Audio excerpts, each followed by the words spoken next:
Hi everybody, welcome back. Mr. Ruger talking about graphing exponentials again. I just want to go over a quick recap. The day is over, you guys have a quiz tomorrow. I want you guys to be as prepared for your quiz. So we're going to do a graphing exponentials kind of overview, and then after we've done that, we'll take a look at just some simple things as far as reviewing for the quiz tomorrow. So first and foremost, we're graphing exponentials. So exponentials are going to follow the pattern y equals a times b to the x equals or plus k. There is an h value here, but we're not going to worry too much about it. For this section, we get into families of functions, that's when that h value will come in. But the k value is a little important, and then once again the b and the a. The a is the same a that you have for quadratics. There's nothing that changes about that. Growth functions is when b is bigger than 1. Decay functions when b is less than 1. If you have a proper fraction, maybe that's the important thing here. I guess we could put in is that if you have a proper fraction here, then you have what's called a decay. If you have an improper fraction, which are anything from 3/2 to 2 to 3, whole numbers, things of that nature, then you have a growth factor.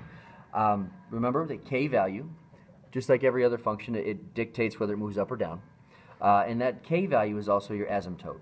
Your asymptote is going to be written y equals k, and in this situation, it's a horizontal asymptote. Now, we do say that asymptotes are lines that can't be crossed. Like I said, for the scope of your Math 2 class, that's true. When you get to pre-calculus, we will disprove that in some situations. Never the vertical asymptote, simply the horizontal asymptote, because if you cross the vertical asymptote, it's no longer a function. Because it does in the end have to come back, and then you would touch it. Never mind. But here is your table setup. So we have our y equals 4 times 2 to the x. So we make a table, 0, 4, 1, 8, 2, 16, 3, 32. Now 3 and 32, you're probably not going to get a chance to write it on a graph. So the idea is just to kind of get an idea. So I use these 3 smaller values. Remember to connect them with dots, or connect the dots with arrows. The arrows dictating that it's going to go on forever. Here's my asymptote.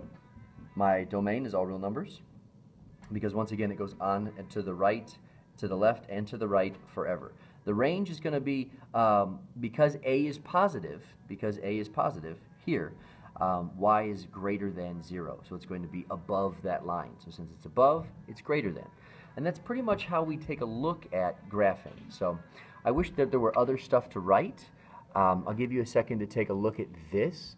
If you want to pause at any time and look at what I'm doing here, please be my guest. Pause, go back and take a look at it. But once again, we have a decay function.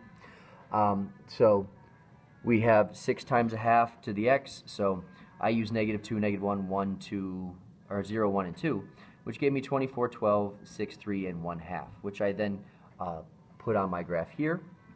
Once again, there's nothing here, so that's the additive identity, which is 0, which means that y equals 0. That's my horizontal asymptote, because that is my k value. That is my k value. So we make our horizontal asymptote, we plot our points, we connect our dots, and bada bing, we're done. Our domain is always all real numbers, and our range, because a is positive, it's going to be y greater than k, and in this situation, k is 0. I hope that was helpful. Like I said, go back and take a look at it anytime you want. But let's take a look at